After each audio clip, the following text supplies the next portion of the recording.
PR পদ্ধতি সম্পর্কে বাংলাদেশের মানুষের ধারণা নেই। নির্বাচনকে বিলম্বিত করার জন্যই পিআরের দাবি তোলা হয়েছে বলে মন্তব্য করেছেন বিএনপির মহাসচিব মির্জা ফখরুল ইসলাম আলমগীর। ঢাকা রিপোর্টার্স ইউনিটিতে এক অনুষ্ঠানে অংশ নিয়ে এ কথা বলেন তিনি। জুলাই সনদের স্বাক্ষর 17 অক্টোবর হবে উল্লেখ করে জানান, বিএনপি সবসময় সংস্কারের পক্ষে আছে বলেও জানান তিনি। বিস্তারিত মণ্ডলের নামে রিপোর্টে।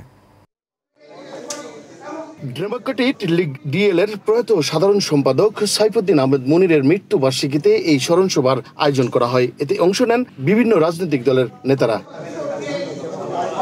এ সময় বিএনপির মহাসচিব মির্জা ফখরুল ইসলাম আলমগীর বলেন, ইতিহাসের ক্রান্তি লগ্ন পার করেছি, গণতান্ত্রিক রাষ্ট্র তৈরির সুযোগ এসেছে, যা কাজে লাগাতে হবে।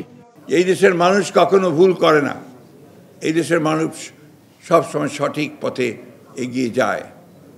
শান্তিপূর্ণভাবে আমরা সেই প্রক্রিয়ার মধ্যে যেতে চাই, যেখানে একটি নির্বাচনের মধ্য দিয়ে জনগণ তার আস্থা প্রকাশ করবে এবং তাদের একটা পার্লামেন্ট বেছে নেবে এবং তাদের সরকার বেছে নেবে। কিছু মানুষ ৭১-এর ইতিহাসকে ভুলিয়ে দিতে চায়। মনে রাখতে হবে, যুদ্ধের কারণে আমরা স্বাধীন বলেও জানান তিনি। ৭১-এ যুদ্ধ হয়েছিল বলেই আমরা স্বাধীন হয়েছিলাম।